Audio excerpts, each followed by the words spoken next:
Olá, seja muito bem-vindo ao canal do Professor Tito.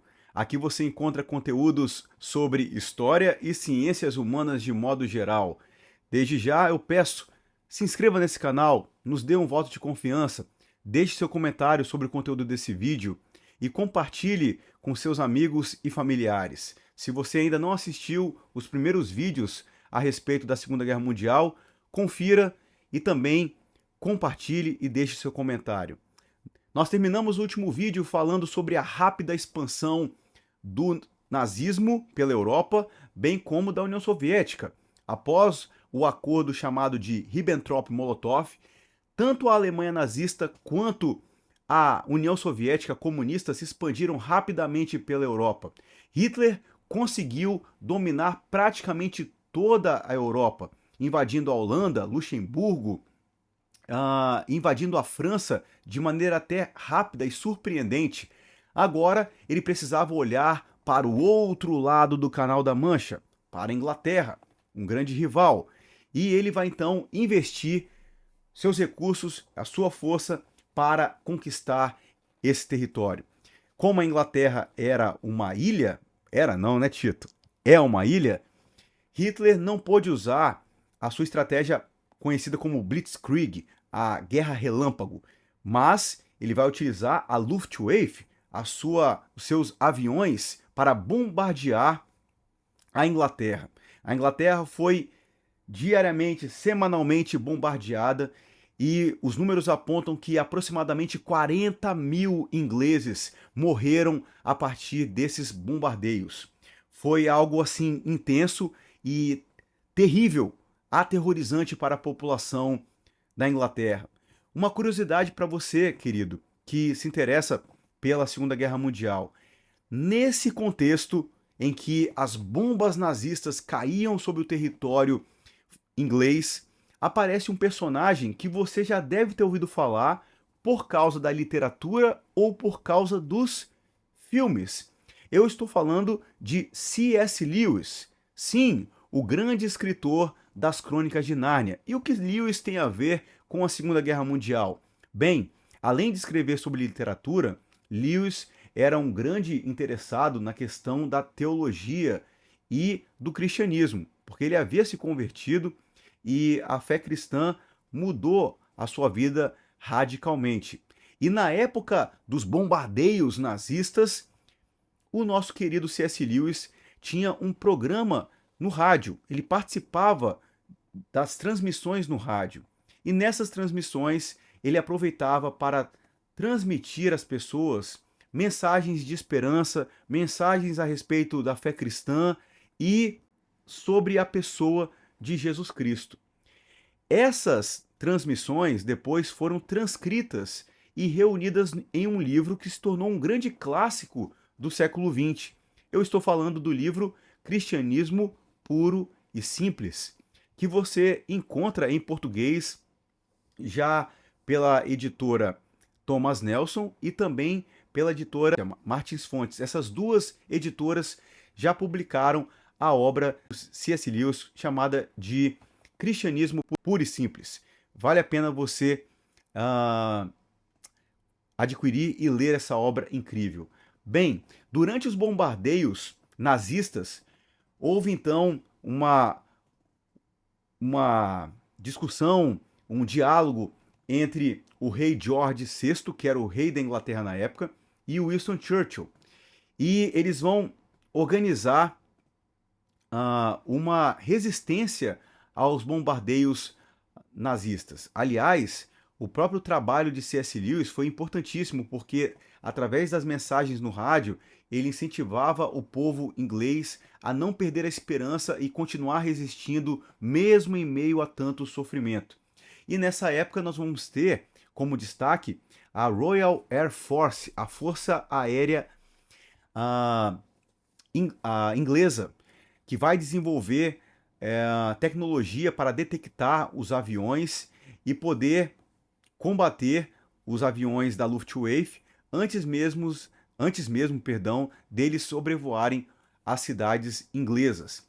Então, nesse momento, veja que interessante, nesse momento, pela primeira vez na história da Segunda Guerra Mundial, desde o seu início, a Alemanha recebe uma devida resistência. Porque até então, os alemães avançavam e conquistavam sem maiores dificuldades. Pela primeira vez, a Alemanha sofre uma oposição do povo britânico, do governo britânico e da força aérea desse país. Então Hitler tem a sua primeira derrota, podemos dizer assim, ao tentar invadir a Inglaterra, ao tentar atacar a Inglaterra, forçar uma rendição do povo inglês, e ele fracassa terrivelmente. Isso gerou um enfraquecimento do poderio nazista. Nesse mesmo contexto, queridos, nós temos uma reviravolta radical na Segunda Guerra Mundial. Porque, nesse contexto, o Japão vai invadir a Indochina francesa. E a partir desse momento, por causa desse ataque, dessa invasão, o governo americano vai impor um embargo econômico aos japoneses, aquela região ali da Indochina francesa. Por isso, em dezembro de 1941, o Japão resolve atacar a base naval americana de Pearl Harbor, no Havaí. Eles atacam utilizando os famosos kamikazes, que eram homens japoneses que cometiam realmente suicídio, se lançando junto com os aviões na base naval de Pearl Harbor. Como resposta a esse ataque, lembre-se que os Estados Unidos não estavam participando diretamente da guerra, eles não estavam em campo de batalha, eles vendiam mercadorias para os países europeus, mas eles não estavam na guerra. Agora isso vai mudar. No dia 8 de dezembro do mesmo ano, 1941, os Estados Unidos então declararam guerra ao Japão. No dia 11 de dezembro, os países do eixo vão declarar guerra aos Estados Unidos. Lembrando, para quem esqueceu, o que é o eixo? Eixo é o nome dado para o acordo entre a Itália fascista, o Japão fascista também, e a Alemanha nazista. Alemanha, Japão e Itália estavam unidos, e essa união era chamada de União do Eixo. Então o Japão ataca os Estados Unidos declaram guerra ao Japão, e como consequência, a Alemanha e Itália, em apoio ao Japão, declaram guerra aos Estados Unidos. A partir de agora, a Inglaterra, digamos assim, não está solitária nesse conflito. Os Estados Unidos vão entrar na guerra ao lado da Inglaterra contra o governo nazista e contra os países do eixo. É importante lembrar que, apesar da França estar sob controle nazista, havia resistência. A resistência liderada pelo general Charles de Gaulle, ok? Que depois vai se tornar, inclusive, presidente do país, certo? A outra reviravolta que nós vamos ter nesse momento é quando a Rússia é invadida pela Alemanha. Essa é uma grande reviravolta na história da Segunda Guerra Mundial. Lembre-se, Alemanha e Rússia estavam unidos. Em 1939, eles fizeram um acordo secreto chamado Ribbentrop-Molotov. E eu expliquei nos vídeos anteriores que tanto Hitler quanto Stalin tinham interesses nesse acordo. Eles não estavam ali porque simpatizavam um com o outro, apesar dessas ideologias serem muito parecidas. Sim, eu sei que você ouve aí que não tem nada a ver nazismo com comunismo, mas eu particularmente discordo disso. Há muita semelhança entre eles, mas esse é um papo para outro vídeo. Bem, eu expliquei para vocês que tanto Hitler quanto Stalin tinham interesses escondidos nesse acordo. O Hitler sabia que não tinha condições de atacar ao mesmo tempo o leste e o oeste da Europa. Ele tinha que escolher um dos lados. Então o que ele fez? Fez um acordo com a Rússia, com o Stalin, ficou em paz com ele, para que ele pudesse ter tempo de conquistar a Europa, para depois atacar a Rússia. Ele queria conquistar a Rússia também. Da mesma forma, Stalin fez um acordo com Hitler porque acreditava que ele seria uma força que iria na frente, destruindo as nações europeias, e depois ele facilmente poderia implantar o comunismo na Europa. Bem, como Hitler atacou a Inglaterra e fracassou terrivelmente, agora só tem mais um inimigo para atacar. Bora para cima da Rússia. Então, Hitler vai atacar a, a Rússia, a União Soviética, numa operação que ficou conhecida como a Operação Barbarossa. Operação Barbarossa, operação de invasão alemã nazista à Rússia. Bem, essa invasão, que acontece em 1941, representou então um rompimento do pacto Ribbentrop-Molotov, certo? Hitler, logo de cara, coloca em prática a sua guerra relâmpago. Ele vai atacar Leningrado, Stalingrado e Moscou, certo? E logo depois que ele invade a Rússia e começa a se aproximar das primeiras cidades, ele vai perceber que Stalin utilizou uma estratégia conhecida, que é a estratégia de terra arrasada.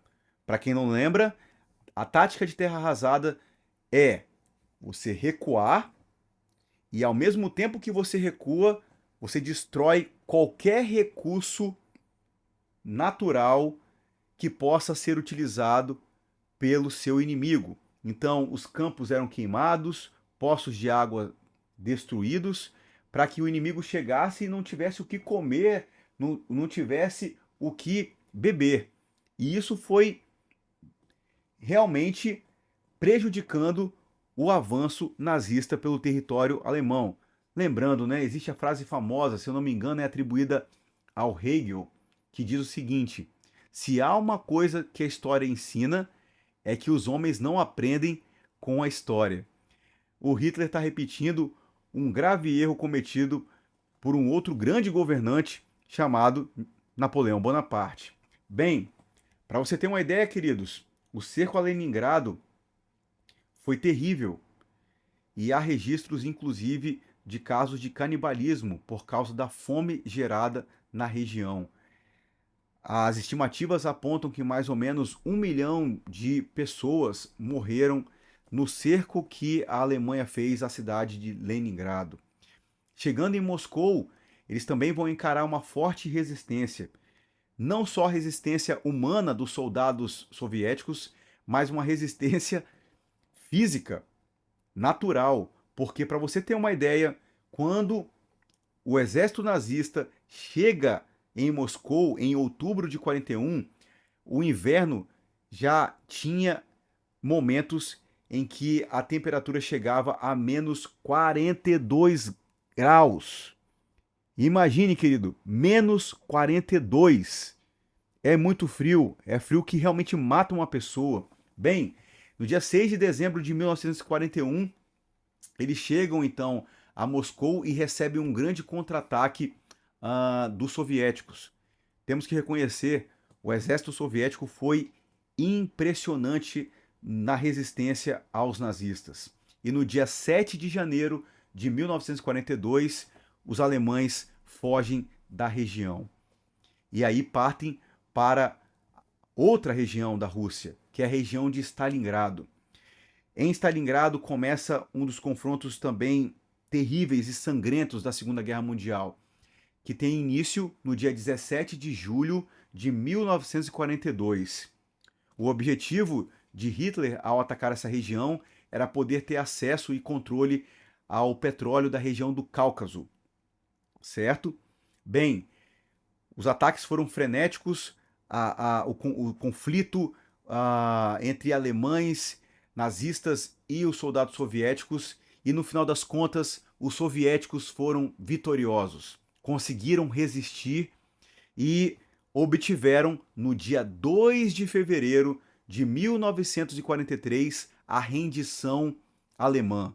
Aliás, Hitler não queria essa rendição. Os oficiais do exército nazista comunicaram a ele que era impossível continuar aquela batalha, que o ideal era resistir, os soldados não tinham mais condições, e Hitler disse que não, que eles deveriam continuar atacando.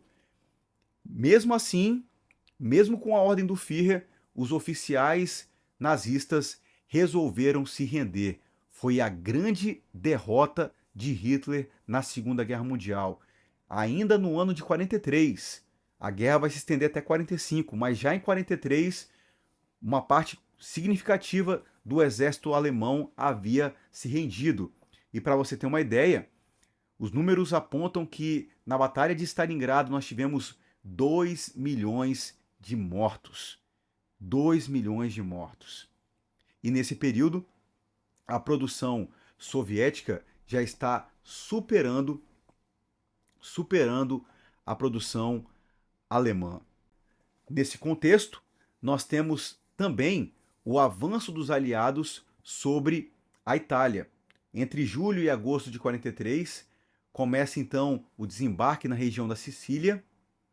No dia 25 de julho, Mussolini é preso. Você sabe que Mussolini tentou escapar, logo depois ele é capturado e o final da vida dele é terrível. Ele é preso e, junto com outras pessoas ligadas ao partido nazista, inclusive sua mulher, ele é enforcado em praça pública e exposto para quem quisesse ver. Esse foi o final de Mussolini. E no dia 4 de junho de 44, os Estados Unidos já haviam chegado em Roma. Então, o grande império do eixo, Japão, Itália e Alemanha, começou a ruir a partir desse momento. No próximo vídeo, nós vamos ver o que aconteceu a partir do famoso dia D. Não se esqueça de se inscrever, de comentar, curtir e compartilhar esse vídeo. Aqui é o Professor Tito. Aqui no canal você encontra conteúdo sobre história e ciências humanas de modo geral. Até o próximo vídeo. Muito obrigado pela sua atenção. Um grande abraço. Fique com Deus.